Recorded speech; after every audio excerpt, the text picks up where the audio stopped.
અમે એક વસ્તુ મંગાવેલી હતી તો એ ભાઈ પાછું ડિલિવર કરવા માટે આજે આવી ગયા છે તો તમને હું બતાવું. ચાલો અમે શું વસ્તુ લીધી. ચાલો ફોલો મી ઇંગ્લિશમાં બોલે છે. હવે 4 વિડીયો બનાવી લીધા ક્યાં. જલપાન પાછું એનાથી ઊંધું હોય.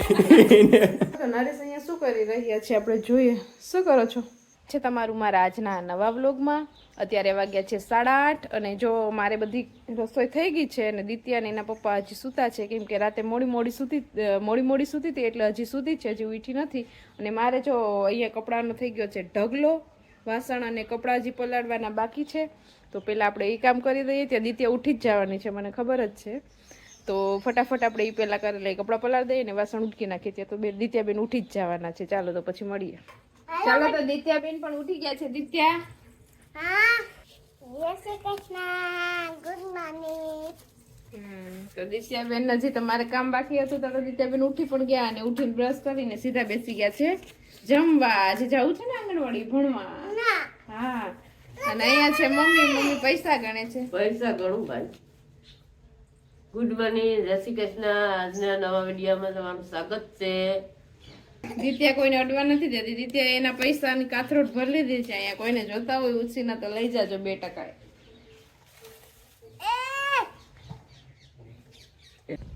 ચાલો તો અત્યારે વાગી ગયા છે 4 અને હું તો જો કે સૂતી જ નથી. દિત્યાને સુવડાવી લીધી. તમારે 3 વાગી ગયા હતા. પછી મેં એડિટિંગ બધું તો એમાં એડિટિંગ પૂરું કર્યું ને તો દિત્યા ઉઠી ગઈ ને અમે એક વસ્તુ મંગાવેલી હતી તો એ ભાઈ પાછું ડિલિવર કરવા માટે આજે આવી ગયા છે તો તમને હું બતાવું. ચાલો અમે શું વસ્તુ લીધી. ચાલો ફોલો મી ઇંગ્લિશમાં બોલે છે. હવે 4 વિડીયો બનાવી લીધા ક્યાં. ફોલો મી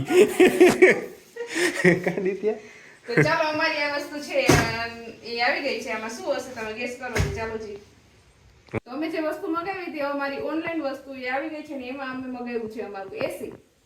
જો કે એક એસી તો અમારા રૂમમાં ઓલરેડી ફિટ થઈ ગયેલું જ છે અને આ છે ને એ નરેશના રૂમમાં અહીંયા જે એને ઓફિસ બનાવીને રાખી છે ને અત્યારે અહીંયા ત્યાં ફિટ કરવાનું છે કેમ કે હવે ઉનાળો આવી ગયો છે તો નરેશને અત્યારથી જ ગરમી થવા માંડી છે તો એને કામ કરવાની મજા નથી આવતી. તો એના માટે થઈને અમે છે ને એસી મંગાવ્યું છે. અમે એટલે મીન્સ કે નરેશે મંગાવ્યું છે, મેં તો નથી મંગાવ્યું. એને ગયા ઉનાળાની વાત છે કે એને મગાવવું હતું પણ ગયા ઉનાળો એમનું કાઢી નાખ્યો એને ન મગાવ્યું ને પછી આ ઉનાળામાં સ્ટાર્ટિંગમાં જ એને મગાવી લીધું એટલે એને કામ કરવાની હવે ઠંડકમાં મજા આવશે ને. પણ હવે એસી અહીંયા રાખ્યું ને જ્યાં સુધી ફિટ નહીં થાય ને ત્યાં સુધી દિત્યાને હક નહીં વરે. ઘડીક થાય છે 4 વાર તો જોવા આવી દિત્યા તું. હવે શું જોવાનું છે એમાં? હવે એઠું રાખવું પડશે મારા ને. બાકી આ એઠું પસાડ છે ને રેવા દિત્યા હમણાં કાલ ફિટ કરી દેવું આપણે એને. રેવા દે એમ કોઈ ટીંગાવાય નહીં. માણમાં લીધું હોય એક તો ને દિત્યા માણમાં લીધું હોય ને ટીંગાડાય નહીં. 2 વર્ષથી તો નરેશ વિચારતા હતા કે હું કયું એસી લઉં ને ક્યારે લઉં. ઓલરેડી હવે એક ફાઇનલ ટાઈમ આવી ગયો છે કે નરેશ એસી લઈ લીધું છે. એટલે આ એસી માં લેવામાં એવું છે કે એસી આપણે આપે ઠંડક પણ એની કિંમત હોય ભડકે બારે હોય. એટલા માટે થોડુંક વધુ ટાઈમ મારે વિચારવું પડ્યું. એસી ના ભાવ વધી ગયા હશે ને. પણ હવે થોડુંક આપણે સારું જ લઈ લીધું. ભલે આપણે ગમે તે વસ્તુ મોડી લેવી પણ સારી લેવી એવો વિચાર નરેશનો છે. નરેશ છે ને ગમે એ વસ્તુ લેવી હોય ને તો એ કેટલો ટાઈમ સુધી વિચાર કરશે છેલ્લે એન્ડમાં લેશે પણ એ લેશે સારું જ. મોડું લેશે પણ સારું લેશે. એવું છે. આપણે થોડી પ્રીમિયમ વસ્તુ વાપરવા વાળા માણસ ભલે ટાઈમ લગાડીએ. જલપાન પાછું એનાથી ઊંધું હોય. એને લેવી હોય વસ્તુ પણ એ સસ્તામાં સસ્તી લઈ. ના સસ્તી નથી લેતી હું. મને ગમવું જોઈએ બીજું કઈ નહીં. સસ્તું પ્રીમિયમ વસ્તુ ન હોય પણ ગમવું જોઈએ મને. પ્રીમિયમ સસ્તી હોય એવું નથી કે વસ્તુ સસ્તી હું નથી લેતી. સસ્તી વસ્તુ પણ ગમી જતી હોય તો સસ્તી મોંઘી પછી જોવાનું ન હોય એમાં. આપણે થોડું પ્રીમિયમ વસ્તુ તરફ વધુ પ્રિફર કરીએ. શું કે તું? માં બારોબર નથી, ખેતરમાં ગયા છે. ધૂપ લઈ લો. બસ લઈ લીધી.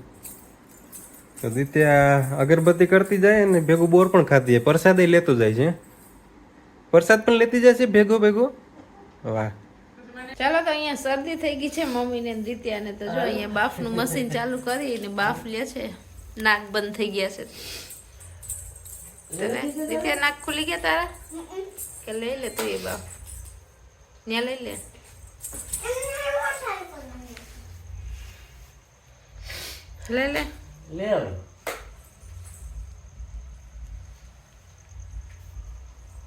ખાવાનું એ ભેગું ચાલુ હોય. ખુલી ગયા નાક ખુલી ગયા કે મારે તો ખુલી ગયા તારે ત્યાં ઓછું કરી દે. નાક બંધ હોય તો આનાથી બાફ લેવાથી ઘણો ફેર પડી જતો હોય હવે બંધ કરી દે.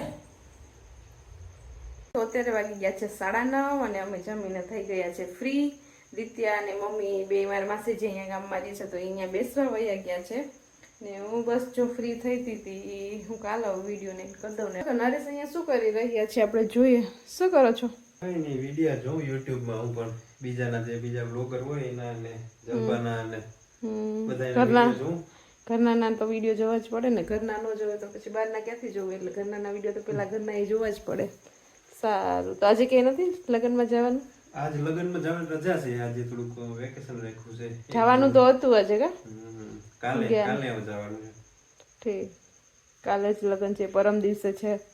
જમવાનું બંધ કરી દઉં, જમવાનું બનાવવાનું જ બંધ કરી દઉં. એક ટાઈમ બનાવવું, એ પણ કાંઈ ઝોમેટો વાળો આવતો હોય તો એક ટાઈમ મગાવી દેવું. તો એ બધું ખાઈ ખાઈને જ ન ભાવે આપણને. શાક રોટલી જેવું થોડુંક થાય. એટલે 2 દિવસથી આપણે આ ખાધું તો આપણે એમ થતું હતું કે જલ્દી આપણે શાક રોટલી ખાઈ લઈએ. ભાષણ છે તારું. કેમ તમને બહારનું જ ભાવે? બહારનું નહીં, અમારે બહારનું મળ્યું હોય તો મૂકે નહીં. ભાષણ આપવું બહારનું બરોબર છે કે બહારનું ભાવે છે, પણ દરરોજ કે બહારનું ન ભાવે એમ વાત કરું છું હું. સમજાણ? શું કેવું તમારું? તો સાચી, દરરોજ નો ભાવે, કોક દી ખાઈ લેવાય. ચલો તો અત્યારે આપણે આ વિડીયોને હવે કરી દઈએ છીએ એન્ડ. વિડીયો તમને કેવો લાગ્યો એ કોમેન્ટ કરજો, લાઈક કરજો, શેર કરજો અને જો ચેનલમાં નવા હોય તો સબસ્ક્રાઇબ કરજો. Bye bye, good night.